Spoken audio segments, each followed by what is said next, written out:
Well, greetings and welcome to another desktop review.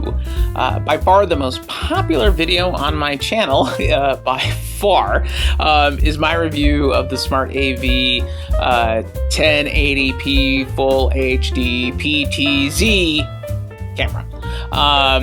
Obviously, that's a pretty popular search term right now, and I think as people continue to invest in their live streaming, whether they be churches or venues or governments or whatever, folks are finding that stationary cameras are good to a point, but eventually you want to start moving the thing, and that PTZ cameras have come a long way lately and provide a really good option for that.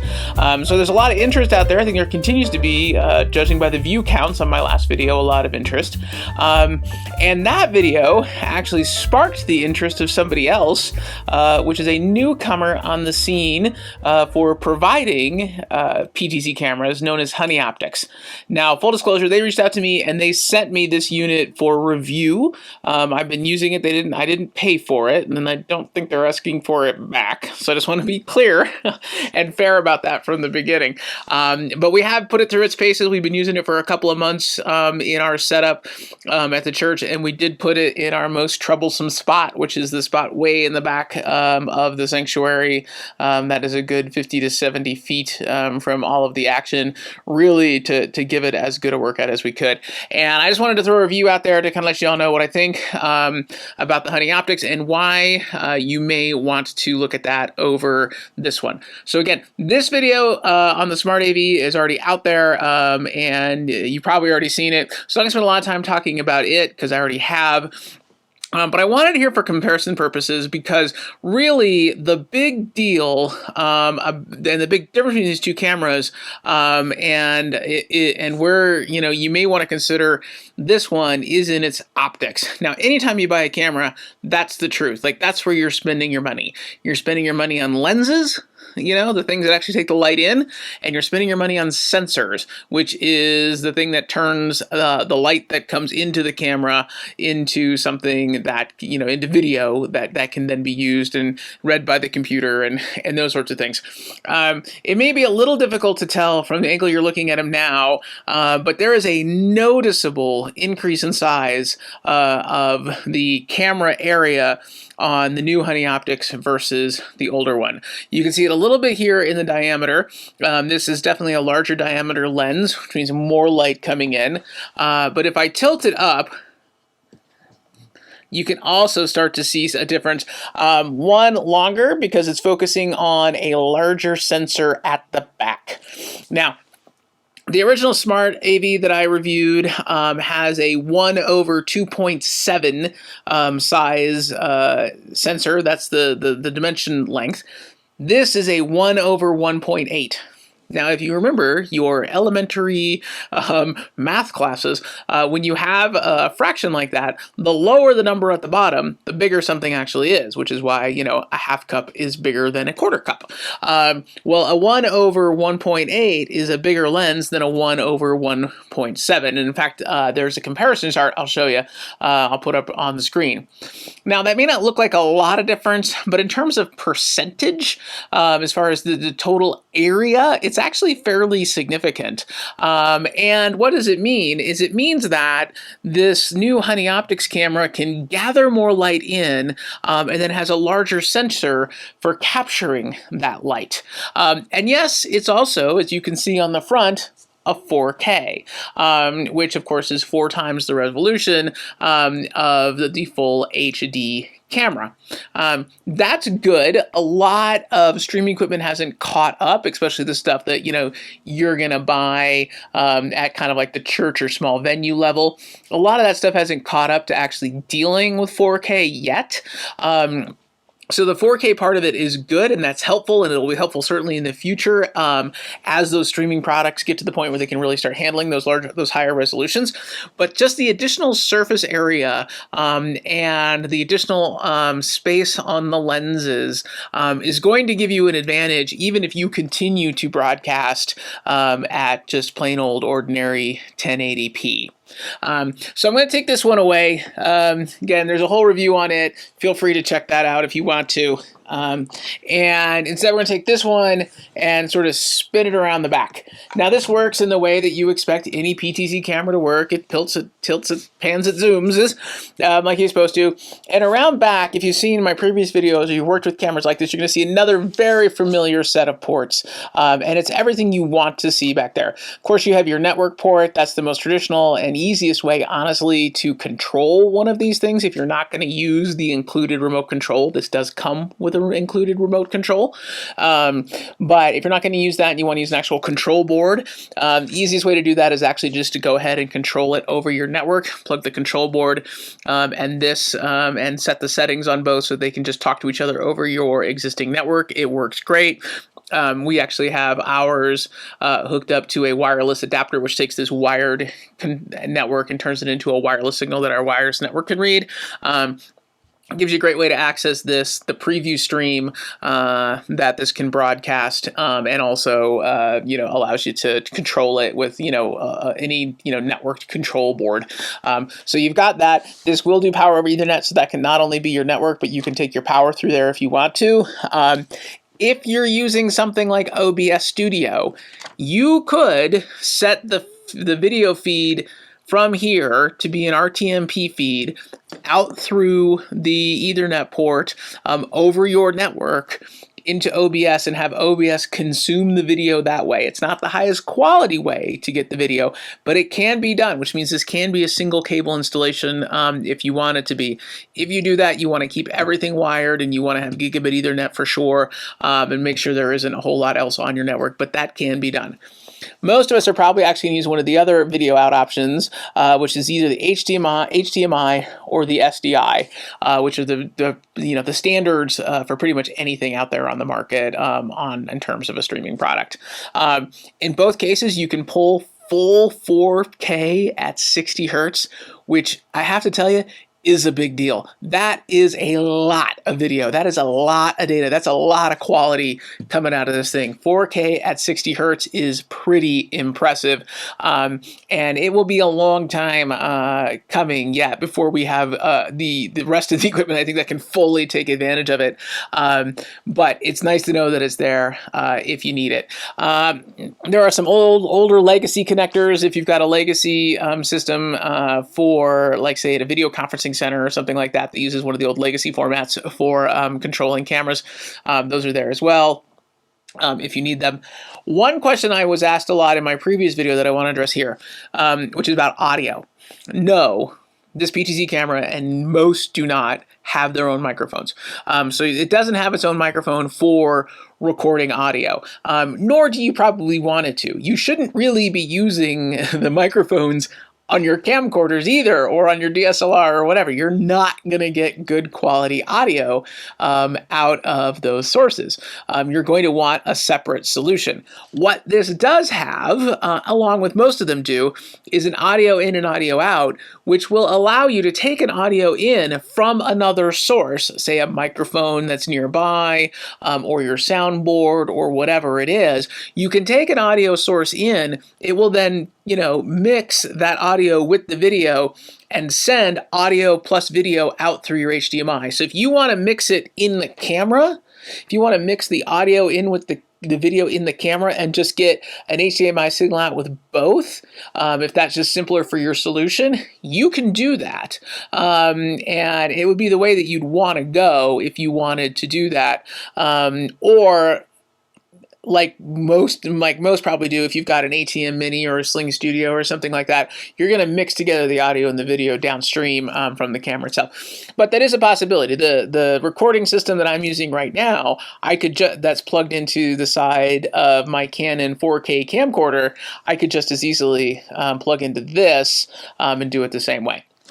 That actually brings me another opportunity with a camera with this quality of optics in it.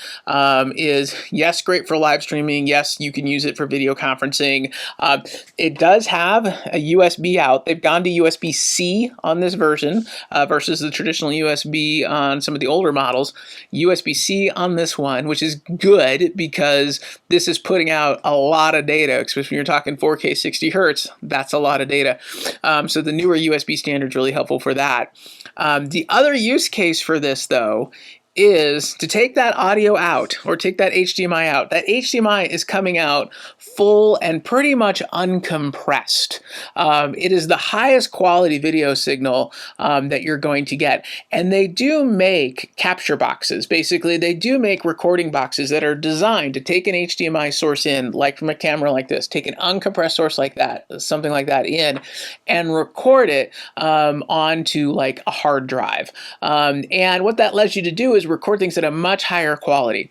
Even my Canon camcorder that I use, which is 4K, and that's great. One is only 4K at 30. It can't do 4K 60 like this can.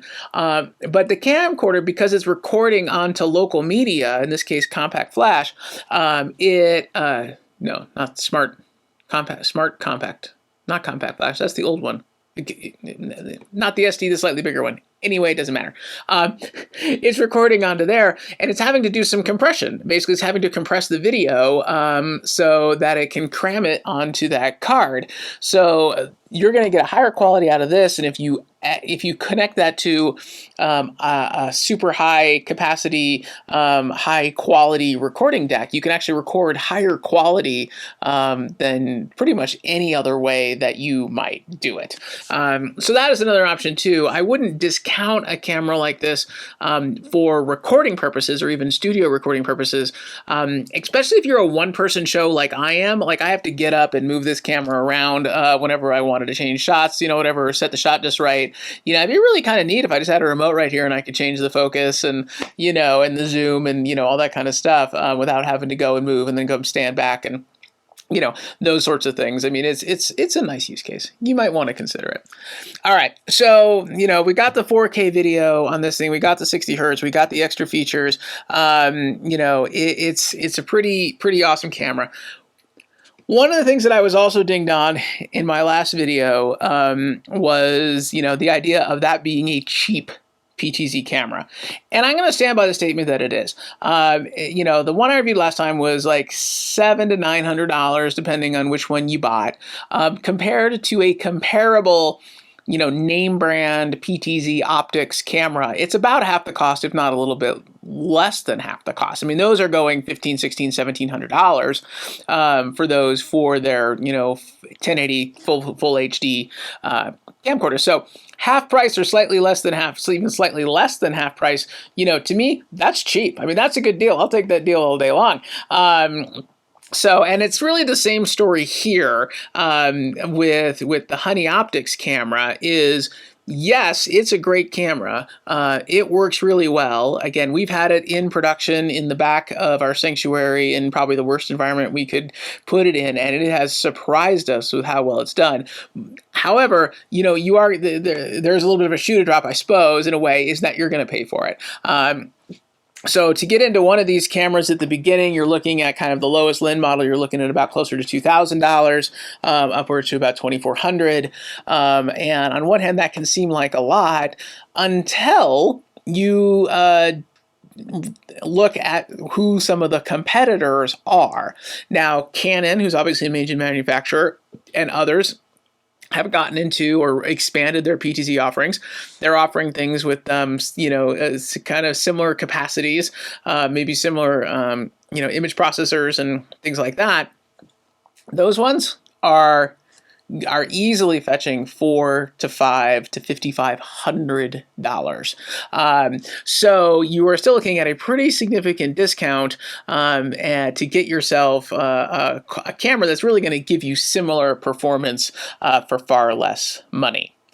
Like I mentioned, we did put this one into production. So the other thing I want to offer to you is, and not only can we put it in production, but it was pretty much a drop-in replacement. Our controller worked with it. Everything we did worked with it. We just needed to set the settings on this one the same as the settings on the previous one, and it all just worked, which was fantastic. And what you're watching right now is actually some comparison video I shot literally minutes apart. So same conditions, same lighting, same everything between the two cameras. Now they were both shot in 1080 because that's what my streaming equipment can record. I don't have our equipment doesn't record 4K. We also just wanted to be fair. And of course, you're watching this on YouTube, and after I've gone through and captured it and edited it and compressed it again and all that sort of stuff. So I'm not sure if the difference is dramatic now as it was when I plugged it in, because I was greatly impressed with several things when we were able to compare the two. One is the light gathering is clearly superior. We got a brighter picture, and so that is a big deal for us. The other thing that I noticed was and I think because of the superior optics and everything else going on, we had much less focus issues, and we've had much less focus issues with this camera than we have with the other one. It seems to find focus faster, and it seems to stay on focus easier than the previous one. And one thing that gathering more lights lets you do is, the autofocus features of any camera loves light, and where the autofocus struggles is in an environment where there isn't as much light. So the fact that it has the bigger lens, we've seen a lot less issues with focusing, even though, again, we have it in a pretty challenging environment all the way in the back. Now, the last thing I kind of want to touch on actually is less to do with the hardware and more to do with the company.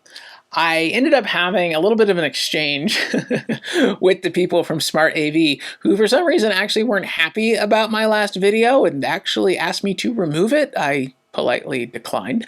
I'm not sure why, but it let us have a little exchange back and forth. And it was clear that camera and that company really has been set up either by the manufacturer in China itself or somebody close by as sort of a house brand.